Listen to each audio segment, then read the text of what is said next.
Grammar drills, conjugation charts, fill in the blanks, we've all done them, and yet students still struggle to use advanced grammar naturally. They memorize it for the test, but when it comes time to speak, poof, gone. Sound familiar? I used to think the only way to teach advanced grammar was through explicit instruction, worksheets, and drills. But no matter how much I explained the rules, my students couldn't apply them in real life. Then I discovered something that changed everything. What if I told you that you don't need to explicitly teach grammar for students to acquire it?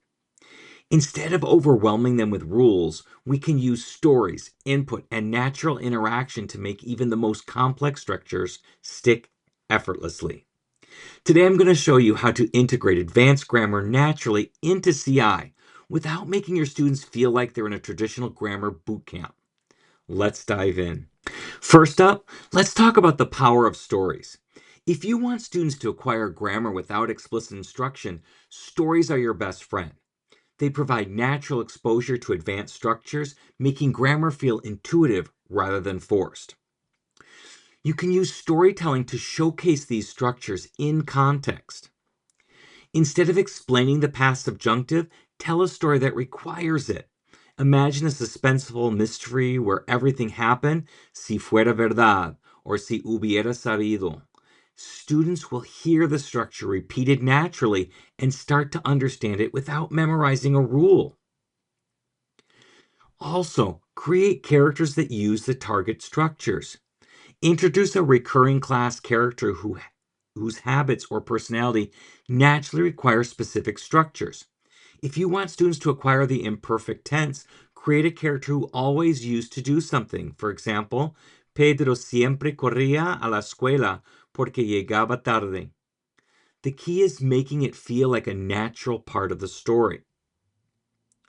And finally, use repetition without monotony. Students need to hear structures over and over again, but not in a robotic way. Tell stories, act them out, and revisit them with slight variations so that grammar emerges naturally. If they hear si tuviera más dinero compraría un coche in 5 different fun contexts, they start to internalize it. Even in a CI classroom, students will encounter difficult structures. But instead of teaching explicit grammar lessons, we scaffold so they acquire it in a natural, meaningful way. So start with the comprehensible input and then expand. If you're introducing conditional phrases, si tuviera más tiempo, start with a simpler version. Use present tense first and then expand. Si tengo dinero, compro pizza. Later, introduce past subjunctive. Si tuviera dinero, compraría pizza. The gradual buildup ensures comprehension. 2. Use visuals and gestures for meaning. No need to explain tenses. Show them. If a story shifts between past and present, gesture the shift or use different parts of the board to separate the time frames. For instance, when talking about hypothetical situations, you can point to a what if section of the board to reinforce meaning. Also remember to pause for pop-up grammar, not lengthy lessons. Instead of stopping class to lecture, do quick pop-ups. Hey, did you notice how we said había comido instead of comió? That's because the action happened before something else. Then move on. No worksheets needed. The key is keeping it brief and immediately relevant. Finally, if we want students to acquire advanced grammar, we need to make it natural part of conversation. This means embedding grammar into authentic, engaging activities. So encourage grammar-rich conversations. Instead of asking, where did you go? Try asking, tell me about the last time you got lost in a city. This naturally requires past tense and descriptive language without forcing it.